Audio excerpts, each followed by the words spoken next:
Salut à toi, j'espère que tu vas bien. Dans cette nouvelle vidéo, en fait, je vais te donner les mythes sur l'investissement immobilier. Parce que j'imagine que si tu regardes cette chaîne, donc que tu veux te lancer dans l'investissement immobilier, bah voilà, tu commences à en parler autour de toi, que ce soit autour de tes amis, tes collègues, ta famille, etc.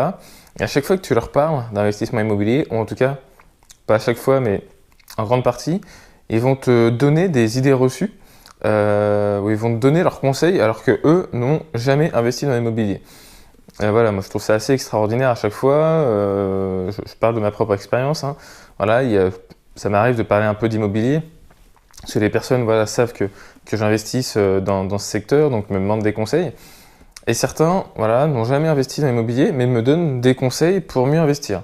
Donc là, je trouve ça toujours assez... Voilà, au début, ça m'énervait un petit peu, maintenant je le prends avec le sourire. Mais voilà, donc toi, tu es dans ce cas-là, j'en suis certain. Donc voilà, je t'ai fait un petit, les 9 principales idées reçues que moi en tout cas j'ai entendues. On pourrait en parler pendant des heures, hein, mais voilà, je me suis focalisé sur uniquement les 9 les plus répandues, parce que c'est celles vraiment qu'on entend également dans les journaux, enfin qu'on lit dans les journaux et qu'on peut entendre à la télé. D'accord? Donc la première, c'est il faut être riche pour investir dans l'immobilier. Donc ça, c'est complètement faux. Encore une fois, c'est totalement faux. Il suffit d'avoir une chose, ce sont des finances saines. D'accord? Les finances saines, c'est quoi? Eh bien, ce n'est pas d'avoir... Il ne faut pas avoir de crédit à la consommation, par exemple. Tu vois. Si tu veux acheter, par exemple, le dernier iPhone, eh ben, ok, fine, mais tu ne le fais pas via un crédit à la conso, parce que les banques détestent ça quand ils font ton étude de prêt. D'accord? Et il faut aussi que voilà, tu aies une habitude de mettre de l'argent de côté. C'est-à-dire que tous les mois, si bah, tu arrives à zéro ou tu es, à découvert, bah, évidemment, la banque, quand tu vas aller proposer ton dossier, elle ne va pas vouloir te suivre. Par contre, si tu as déjà des finances saines, bah, la banque elle va dire bah, ok, bah, il n'y a pas de souci, il met de l'argent de côté tous les mois, il sait gérer son argent, donc son dossier, bah, il va être bon, donc voilà, on va le suivre. Donc ça, surtout, tu peux investir même si tu gagnes, si tu n'es pas riche, d'accord? Donc, pas de problème avec ça, il ne faut pas que ça soit bloquant. Le deuxième, c'est les locataires sont de mauvais payeurs. Eh bien écoute, non. Déjà, il ne faut pas oublier une chose, c'est que toi, les locataires, c'est toi qui les choisis, d'accord? Quand tu vas mettre ton appartement à louer ou ta maison, tu vas recevoir, j'espère pour toi, beaucoup de dossiers de locataires. Donc tu vas pouvoir faire le tri déjà, d'accord? Tu vas pouvoir, sur le dossier évidemment, mais aussi sur le fit que tu auras eu pendant la visite. Ça, c'est le premier point. Et après, enfin moi, ça fait depuis 5 ans que j'investis dans l'immobilier, donc depuis 5 ans que bah, j'ai plusieurs locataires en parallèle, et je n'ai jamais eu de problème d'impayé. Voilà, il faut juste savoir bien les sélectionner. Après, ok, c'est ce que tu vas voir si tu regardes, moi je sais pas, le reportage sur Capital le dimanche soir, ils vont faire un zoom sur l'immobilier, et dans ce zoom, ils vont dire, voilà, les derniers impayés, alors le mec, il a saccagé l'appart, il n'a pas payé depuis en 3 ans, enfin voilà. Mais ils vont vraiment focaliser sur des cas exceptionnels. Ce qu'il faut que tu aies en tête, c'est qu'en France, le taux d'impayé est de 2%. 2%, donc c'est, voilà, il faut que si tu as 100 biens immobiliers, bah, tu auras 2 locataires qui ne vont pas payer leur loyer. Voilà, donc je pense que c'est un risque, évidemment, mais il ne faut pas que ça te bloque parce que c'est quand même un risque assez faible. Ensuite, c'est ce que j'entends si souvent, c'est bah voilà, non mais aujourd'hui pour 100 000 euros, tu ne peux pas investir dans l'immobilier. À moins de 100 000 euros, tu ne peux pas investir. Encore une fois, c'est faux. C'est faux parce que investir dans l'immobilier, c'est pas forcément acheter un appartement de 90 mètres carrés. D'accord? Investir dans l'immobilier, tu en as pour toutes les bourses. Si tu veux commencer petit, si je peux dire, bah commence par une cave ou une place de parking. D'accord? Selon les villes où tu vas vouloir investir, ta place de parking ou ton box, bah, tu l'auras entre 5 et 10, 12 000 euros. D'accord? Donc ça, c'est un investissement immobilier. Et c'est à la portée, voilà, si tu veux commencer petit, c'est parfait pour toi. Ensuite, si tu veux commencer un petit peu plus fort, si je peux dire, oriente-toi vers un studio. Un studio, selon la ville, tu peux le toucher entre 35, 45, 50 000 euros. D'accord? Donc pareil, tu peux faire un studio. Ensuite, tu peux monter, faire un T2, T3. Donc là, à partir de, je sais pas, 50, 60 000 euros, tu peux commencer à taper dans du T2 par exemple, toi, et ainsi de suite. D'accord? Alors les prix que je te donne, évidemment, Ça dépend de ta zone géographique, ça dépend de l'état du bien, ça dépend de plein de choses, d'accord? Ça, je t'ai déjà fait plein de vidéos là-dessus. Je te laisse juste regarder sur ma chaîne YouTube, je t'explique déjà ce genre de choses. Donc, je ne vais pas revenir en détail dans cette vidéo. Mais voilà, ce que je veux te dire, c'est que tu peux investir dans l'immobilier avec des petits budgets. C'est ça que je veux te faire passer comme idée. Le quatrième, c'est oui, je ne suis pas propriétaire de ma résidence principale, donc je ne peux pas investir. Bah non, encore faux. C'est encore faux. Même parfois, des banquiers te disent ça, mais en fait, c'est des conneries, quoi. C'est du bullshit.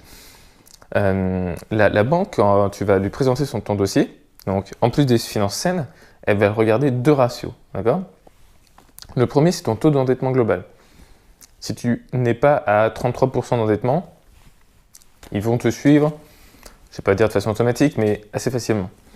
Le deuxième, c'est le reste à vivre. Le reste à vivre, c'est-à-dire que c'est ce qui te reste à la fin du mois pour vivre quand tu as payé toutes tes charges, d'accord, dont les crédits immobiliers. Donc si ces deux ratios sont bons, que tu sois propriétaire ou non de ta résidence principale, la banque va te suivre, il n'y a pas de sujet là-dessus, d'accord? Donc vraiment, sors-toi cette idée de la tête. Le cinquième, c'est quoi? C'est la période d'emprunt. À chaque fois, j'entends les gens dire « Non mais ok, moi je vais acheter, mais je vais avoir la durée d'emprunt la plus courte possible. » Bah non, c'est faux. C'est faux. Je te l'ai déjà expliqué aussi dans une autre vidéo, c'est toi, tu veux faire un investissement rentable, d'accord? Donc tu veux gagner de l'argent tous les mois, ou en tout cas pas remettre dans le pot. Pour ça, il faut que tes charges soient le plus faibles possible tous les mois, d'accord? Tes charges, c'est quoi? C'est ta mensualité d'emprunt, plus tes charges de copro et tes impôts, si je résume, d'accord? Mais dedans, il y a une grosse partie, c'est tes mensualités d'emprunt. Et donc plus tu prends ta durée de prêt importante, donc longue, 20 ans globalement, plus ta mensualité va être faible. Donc plus tes charges vont être faibles, plus ça va être simple d'avoir un bien qui te rapporte de l'argent, en tout cas, dont tu n'as pas besoin de remettre de l'argent tous les mois dedans. D'accord? Donc encore une fois, il faut que tu empruntes sur les durées, sur une durée la plus longue possible. D'accord? Donc encore une fois, une idée fausse. Ensuite, c'est... Alors ça, ouais, ça c'est celle qui me fait... elle me fait toujours... non, elle m'énerve encore un petit peu en fait. C'est... ouais, c'est facile de devenir rentier avec l'immobilier. Ok, bah donc du coup, si tu me le dis, pourquoi tu le fais pas? Enfin, j'ai envie de te dire... Enfin, c'est complètement débile ce que tu me racontes. Alors déjà, d'une, c'est complètement faux, c'est pas si simple que ça, sinon tout le monde le ferait, d'accord? Mais les gens qui disent ça, je ne comprends pas. Voilà, là, ça me laisse sans voix. Donc surtout, n'écoute pas. En effet, tu peux devenir rentier avec l'immobilier, d'accord? Ça, c'est possible. Par contre, ce n'est pas simple, d'accord? Et ce n'est pas si rapide que ça. Comme dans tout domaine, il faut que tu connaisses, il faut que tu te formes, il faut que tu connaisses les tenants et les aboutissants, il faut que tu apprennes à faire des visites, à rechercher tes biens, à budgétiser tes travaux, étudier le type de bien qui va être recherché dans la zone géographique dans laquelle tu vas investir, etc. etc. D'accord? Il faut que, tout d'abord, qu'avant de devenir rentier avec l'immobilier, il va falloir que tu apprennes à connaître tout le process d'acquisition d'un bien, plus de gestion et potentiellement de revente, d'accord, pour pouvoir ensuite enchaîner les biens, d'accord. Quand j'entends une personne qui me dit non, mais voilà, avec 2 ou 3 biens, on peut être rentier. Alors, je vais pas dire non, parce que si avec 2-3 biens bien placés, tu peux faire de la courte durée qui va vachement bien marcher, ça dépend aussi au prix que tu les as. Hein. Tu peux très bien faire de la courte durée, ou tu peux faire de la coloc, où tu vas avoir une très bonne renta, mais tu vas pas être, tu vas pas être riche, quoi. Oui, tu vas survenir à tes besoins, mais tu vas pas être riche, d'accord? Donc attention avec ça. Une des idées reçues aussi, c'est après que les locataires ne payent pas leur loyer, c'est qu'ils dégradent les appartements. Bah non, encore une fois non.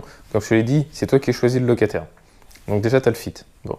Après, évidemment, tu peux te tromper, la personne, elle peut bien cacher son jeu, etc.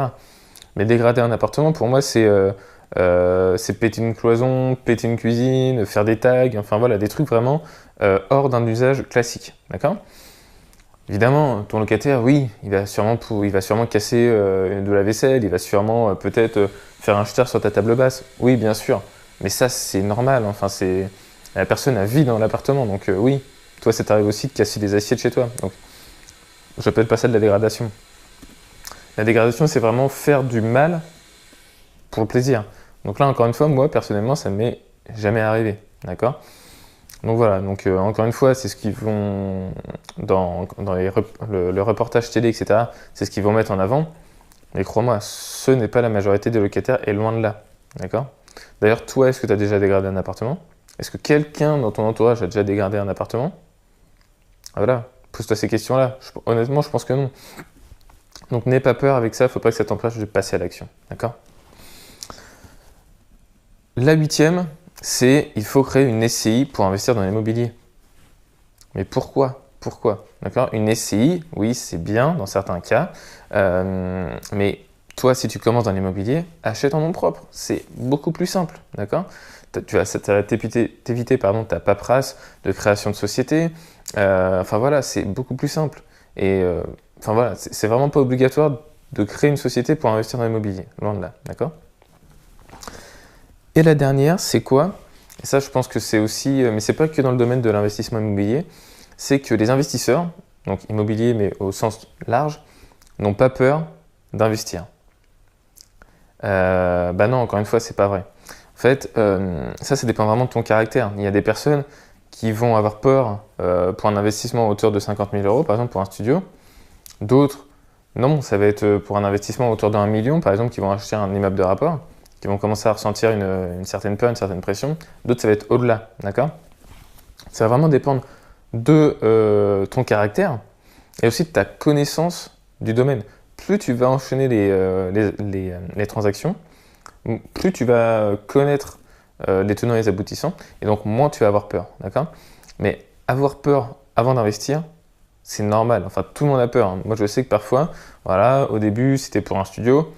Maintenant, quand j'acquiers un studio, bon voilà, je connais, je maîtrise, donc ça me fait plus vraiment peur. Mais quand j'achète des plus grandes surfaces, quand j'achète une maison entière, etc., ouais, parfois ça peut me faire peur selon les sommes investies, mais c'est normal, d'accord? C'est complètement logique. Et heureusement d'ailleurs, parce que sinon ça voudrait dire que tu t'en fous. Ok? Voilà, bah écoute, j'espère que cette vidéo t'a aidé, d'accord? Surtout si tu entends les gens te dire ce genre d'idées reçues, n'aie pas peur, c'est normal. La plupart du temps, ce sont des gens qui n'ont jamais investi dans l'immobilier ou qui sont contentés de regarder des reportages à la télé. Donc voilà, va t'informer plutôt auprès des personnes qui ont déjà investi, qui ont déjà cette démarche, et là tu auras une vraie idée, d'accord? Mais surtout, il ne faut pas que ces idées reçues t'empêchent à toi passer à l'action, d'accord? Voilà, écoute, j'espère que ça t'a vraiment plu, que ça va t'aider cette vidéo. Si tu ne l'as pas déjà fait, n'hésite pas à télécharger mon e-book, il est totalement gratuit, d'accord? Je t'ai remis l'URL juste en dessous de la vidéo. Tu n'as juste à cliquer dessus, remplir ton adresse mail et il va arriver directement dans ta boîte mail. Attention, parfois ça arrive directement dans les spams, donc n'hésite pas à regarder dans les spams, parfois il est là. Et voilà, tu pourras le lire de façon totalement gratuite. Si ça t'a plu, n'hésite pas non plus à liker la vidéo, fais un petit pouce et abonne-toi à la chaîne, comme ça tu auras une notification dès que j'en publierai une nouvelle. Allez, sur ce, je te dis à très bientôt, ciao!